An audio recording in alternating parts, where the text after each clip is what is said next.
ದರ್ಶನ್ ಅವರ ಏನೋ ಒಂದು ಫೋಟೋ ಲೀಕ್ ಆಯಿತು. ಆ ಫೋಟೋ ಲೀಕ್ ಆದ ನಂತರ ಸಾಕಷ್ಟು ಚರ್ಚೆಗೆ ಗ್ರಾಸ ಆಗ್ತಾ ಇದೆ. ಅಷ್ಟೇ ಅಲ್ಲ, ಈಗ ದರ್ಶನ್ ಅವರಿಗೆ ಒಂದಿಷ್ಟು ರೀತಿ ಬಿಗ್ ಶಾಕ್ ಆಗ್ತಾಯಿದೆ. ಏನು ಶಾಕ್ ಅಂದರೆ, ಅವ್ರನ್ನ ಬೇರೆ ಜೈಲಿಗೆ ಏನಾದ್ರು ಶಿಫ್ಟ್ ಮಾಡ್ತಾರಾ? ಇದು ಸುದ್ದಿ. ಎಸ್, ಪರಪ್ಪನ ಅಗ್ರಹಾರದಲ್ಲಿ ಏನು ನಟ ದರ್ಶನ್ಗೆ ರಾಜ್ಯಾತಿಥ್ಯ ನಡೀತಾ ಇದೆ ಅನ್ನೋದು ಒಂದಿಷ್ಟು ಸುದ್ದಿ ಆಯಿತು. ಈ ಕೇಸನ್ನು ಈಗ ಸಿ ಎಂ ತುಂಬ ಗಂಭೀರವಾಗಿ ಪರಿಗಣಿಸಿದ್ದಾರೆ. ಡಿ ಜಿ ಮತ್ತು ಐ ಜಿ ಪಿ ಜೊತೆ ಅವರು ಈ ಕುರಿತಾದಂತೆ ಒಂದಿಷ್ಟು ಮಾಹಿತಿನ ಪಡ್ಕೊಂಡ್ರು. ಅಷ್ಟೇ ಅಲ್ಲ, ಸಭೆ ನಡೆಸಿದ್ದಾರೆ.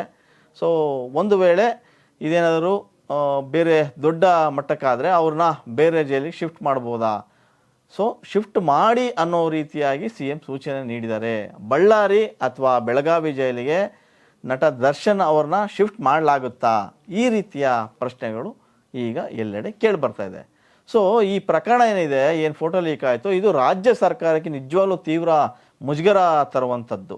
ಹಾಗಾಗಿ ಜೈಲಲ್ಲಿ ದರ್ಶನ್ಗೆ ಏನು ಸಾಕಷ್ಟು ಏನು ಆತಿಥ್ಯ ನೀಡ್ತಾ ಇದ್ದಾರೆ. ಈ ಪ್ರಕರಣ ಗಂಭೀರವಾಗಿ ಪರಿಗಣಿಸಿದಂಥ ಏನು ಸಿ ಎಂ ಅವರು ಪೊಲೀಸ್ ಮಹಾನಿರ್ದೇಶಕರನ್ನು ಕರೆಸಿದರು. ಅಲೋಕ್ ಅವರು ಬಂದು ಅವ್ರ ಜೊತೆಗೆ ಒಂದಿಷ್ಟು ಚರ್ಚೆ ನಡೆಸಿದ್ದಾರೆ. ಇವತ್ತು ಚರ್ಚೆಯ ಬಳಿಕ ಮಾತುಕತೆ ನಡೀತಿದ್ದಂಥ ಸಂದರ್ಭದಲ್ಲೇ ಕಾರಾಗೃಹ ಡಿ ಜಿ ಅವರು ಏನಿದ್ರು ಮಾಲಿನಿ ಕೃಷ್ಣಮೂರ್ತಿ ಅವರನ್ನು ಕೂಡ ಬರಲಿಕ್ಕೆ ಹೇಳಿದ್ದಾರೆ. ಸೊ ಈ ನಡುವೆ ಒಂದಿಷ್ಟು ಚರ್ಚೆಗಳನ್ನು ನಡೆಸಿ ಪರಪ್ಪನ ಅಗ್ರಹಾರ ಜೈಲಿಂದ ಬೇರೆ ಜೈಲಿಗೆ ದರ್ಶನ್ ಅವ್ರನ್ನ ಶಿಫ್ಟ್ ಮಾಡಬೇಕು ಅಂಥೇಳಿ ಮಾತುಕತೆ ನಡೀತಾ ಇದೆ. ಸೊ ಸಾಧ್ಯತೆ ಕೂಡ ತಳ್ಳಿ ಹಾಕಂಗಿಲ್ಲ.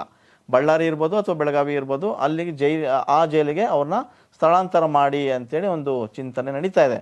ಸೊ ಏನು ಕೊಲೆ ಆರೋಪಿ ದರ್ಶನ್ ಇದ್ದಾರೆ, ಅವ್ರನ್ನ ಬೇರೆ ಕಡೆ ಶಿಫ್ಟ್ ಮಾಡಬೇಕು ಅನ್ನೋ ರೀತಿಯ ಸೂಚನೆಯನ್ನು ಸಿ ಎಂ ಕೊಟ್ಟಿದ್ದಾರೆ ಅಂತ ಹೇಳಲಾಗ್ತಾ ಇದೆ.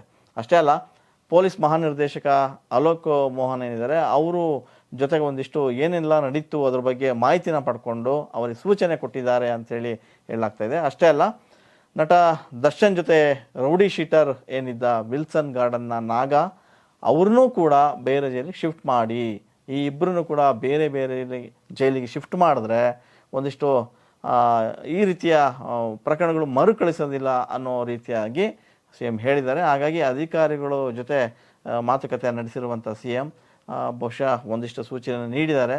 ಈ ಪ್ರಕರಣದಿಂದ ದರ್ಶನ್ ಅವ್ರನ್ನ ಬಳ್ಳಾರಿ ಅಥವಾ ಬೆಳಗಾವಿ ಜೈಲಿಗೆ ಶಿಫ್ಟ್ ಮಾಡಲಾಗುತ್ತಾ ಅನ್ನೋದನ್ನು ಕಾದು ನೋಡಬೇಕು. ಅದೇನೇ ಇರಲಿ, ಒಂದು ಜೈಲಿನಲ್ಲಿ ಕೊಲೆ ಆರೋಪಿನ ಕುಂದಿರಿಸ್ಕೊಂಡು ಅವರಿಗೆ ಟೀ ಕೊಟ್ಟು ಕೈಯಲ್ಲಿ ಸಿಗರೆಟ್ ಹಿಡ್ಕೊಂಡು ಆ ಫೋಟೋ ಹೊರಗೆ ಲೀಕ್ ಆಗಿ, ಸೊ ಈ ಎಲ್ಲ ಪ್ರಕರಣದ ಬೆಳವಣಿಗೆನ ನೋಡ್ತಾ ಇದ್ದರೆ ಜೈಲಲ್ಲಿ ಇರ್ತಕ್ಕಂಥ ಅಧಿಕಾರಿಗಳೇ ಒಂದಿಷ್ಟು ಅವರಿಗೆ ಏನೋ ಪುಷ್ಟಿ ನೀಡಿ ಅವರಿಗೆ ಈ ವ್ಯವಸ್ಥೆಗಳನ್ನು ಮಾಡಿಕೊಡ್ತಾ ಇದ್ದಾರಾ ಅನ್ನೋ ಪ್ರಶ್ನೆ ಕೂಡ ಎಲ್ಲರಲ್ಲೂ ಕೇಳಿ ಬರ್ತಾ ಇದೆ.